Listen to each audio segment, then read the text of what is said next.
The president's words, do you think they have an impact on Brett Kavanaugh's confirmation? I mean, there had to be some calculus, some strategy last night before he took the stage. Well, Stephanie, what we saw was him reverting to his favorite mode, which is campaign mode. He was even using the same lines. When he was accused of sexual assault by more than a dozen women during the campaign, he responded in a very similar fashion, right? He turned it on them. 50% of white women voted for him. Exactly. 53% of white women voted for him. He did great among non-college women. He also got women with college degrees who were white narrowly. And so I think he's made the calculation that he is going to rally his base. You saw all of those laughing faces around him. And the question is going to be, will he do so at the expense of Jeff Flake, Lisa Murkowski, and Susan Collins? But this is what he loves to do. I mean, they were shouting, "Lock her up." Who is her? Right? It's fill in the her. It's the rage of who is the falsely accused. Meanwhile, he began his campaign by saying that Mexico was sending rapists. So I think it's very clear what the president is doing here. He is saying white people are under attack, my people are under attack. You should rally behind Brett Kavanaugh, who, after all, is an elite Republican operative from Yale Law School. Because girls, they've got it easy these days. When I was listening to the president talking about, Mom, someone accused me of doing something horrible, a crime I didn't commit. The people, of course, I thought of are the Central Park Five. The boys who were innocent and spent years in jail for a crime they didn't commit. In a sense, the president is right. We have a system that is entirely based, necessarily based on a presumption of innocence. The problem here is that you have a messenger at this particular moment for that message who could not be a worse messenger. If Donald Trump wants to help Brett Kavanaugh, the best thing that he could do is shut up. Then what does that do to you? You are someone who just a few days ago wrote an article saying if we are going to convict someone based on assumptions, we all better worry about what is in our future. And while I have no angel wings being on fast order for my future, you make a statement like that, and then the president does that. Doesn't that put you in a tough spot? No, not at all. Look, I mean, what I'm trying to do is be consistent, which is that we have a presumption of a whole system that's not just legal and institutional, but also moral and cultural, which says that we owe people presumptions of innocence. And by the way, we owe that to Brett Kavanaugh. We owe that to Brett Kavanaugh as well. We should not be judging this case on a believability standard. It's why I've consistently called for a thorough FBI investigation to do the best we can to get at the heart of this allegation from Dr. Ford. To that point, then, Barbara, what is your take that the FBI has a full week to do this investigation, and now we're hearing reports it may be wrapped up as soon as today. And NBC is reporting there could be 40 people with relevant information who haven't been contacted, and the FBI doesn't plan to speak to Dr. Ford. Yeah, FBI background investigations are very different from criminal investigations.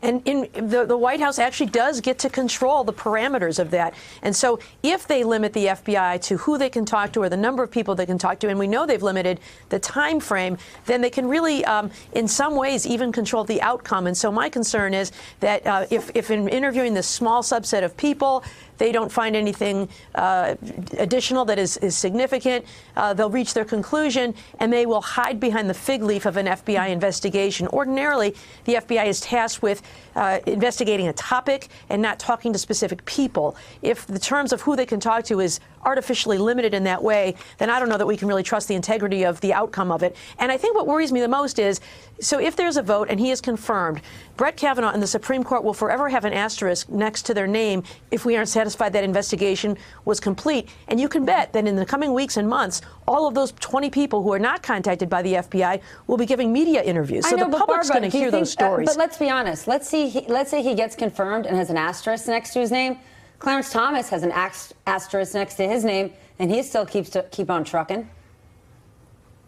Well, I think that there's a difference between sexual harassment and sexual assault, and I think there will be believability questions that will, I think, tend to erode the legitimacy of the court. And I think in recent years we have seen that, from Clarence Thomas to Bush v. Gore, and now if Brett Kavanaugh is on the court without satisfying the American public that there was a full investigation and that his name was truly cleared, I think that there will be this taint. And then when the court is not legitimate, what does that do to people's respect for the law? And I worry that that will continue to erode as we see this continued assault on our institutions. Okay, but Mark, do you think the American people will ever be satisfied? Because there is so much politics mired in this. You talk about this, you talk about sexual assault, and then within the same conversation, people bring up Merrick Garland. And while Merrick Garland was treated unfairly, tying Merrick Garland to sexual assault sort of makes me think people are never going to accept Brett Kavanaugh, irrelevant of what the FBI comes up with.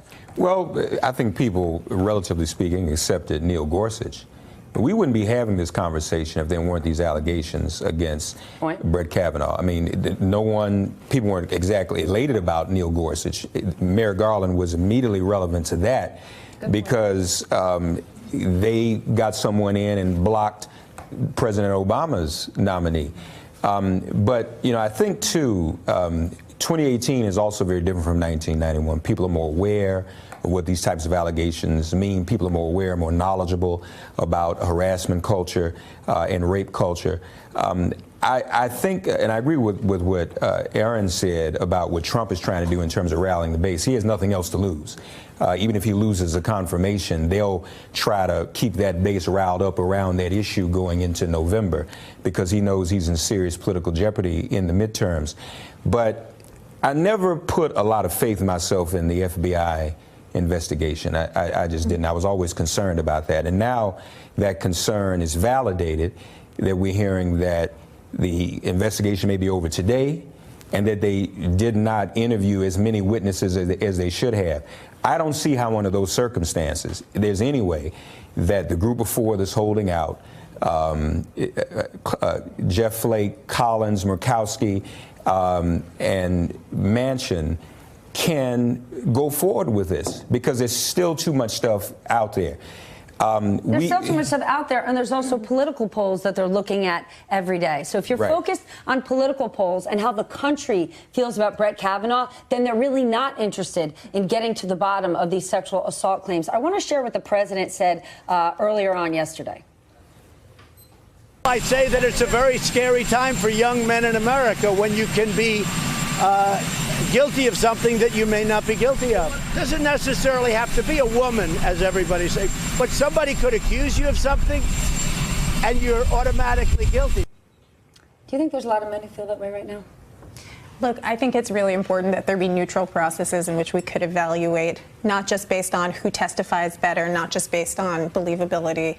But no, I do not think that the men that Trump is thinking about are not the ones who are going to be falsely accused necessarily. People like the Central Park Five, the immigrants that he defamed with a sweep of his arm when he announced his candidacy. These are the people who are going to get the disproportionate brunt of the criminal justice system. And we still live in a culture where victims are put on trial. I mean, look at what the Senate Judiciary Committee did just in the last 24 hours. They have declined to interview Dr. Christine Blasey Ford again the FBI has declined to interview them at the same time that they are releasing unverified letters accusing her of lying. So if they're actually interested in getting to the bottom of it as opposed to just putting the victim on trial, then why don't they go back and ask her about the claims made in these letters? Why are they just releasing them to the press? And so I think we are still mired in the same situation that we were in 1991 with Anita Hill, which is to say that victims, people who come forward with stories, whether they're true or not, are still more likely to see their credibility put on trial. Brett, what do you think about what the president is saying? Because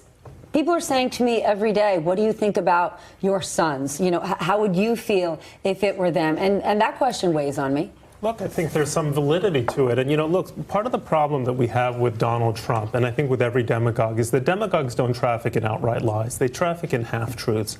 And there is an aspect of truth to that, to what he's saying, that there is suddenly this view. I keep hearing the word, white male being used constantly as a pejorative. There have been many cases, well documented journalistically by people like Emily Yoffe, of young men being taken through sort of kangaroo courts on campuses and being charged. There's also plenty. We keep hearing about these white men falsely accused. No, There's quite a few black men who've been falsely accused. For a whole century. And by the way, and Emily Yoffe covers that brilliantly in The Atlantic. So I think that aspect has to be taken seriously. It's really incumbent, especially now, and I say this especially among journalists, to try to be as fair and thoughtful and judicious as we can, because we've seen a lot of journalism right now being committed in the Kavanaugh case that shouldn't reach print. Allegations that are coming out of that are thinly sourced and are suddenly front page news. That actually hurts our credibility in the long term. Julia Ioffe, if you want to read her piece.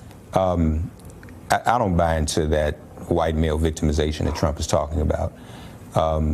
If he was talking about Trayvon Martin's family or Tamir Rice's or Laquan McDonald's, et cetera, Sandra Bland's for that matter, but there that are would make also sense. white men who've been falsely accused. Well, but let's put it in context, though.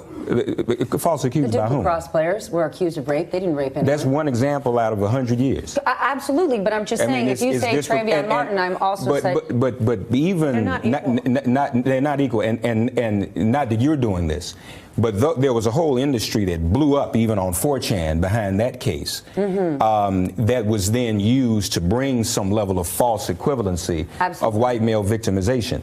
What is really going on is that white men who are claiming victimization are faced with the comeuppance of women finally having the courage to speak up. So every man who says he's victimized by a case having to do with sexual harassment or sexual assault, what he's really saying is he's opposed to women finally speaking with their own voices and charging them with what women for the past century, not the past century, but from 1865 to 1965, were manipulated into charging black men with, so that they could be summarily lynched and executed the way Donald Trump wanted the Central Park Five summarily lynched and executed.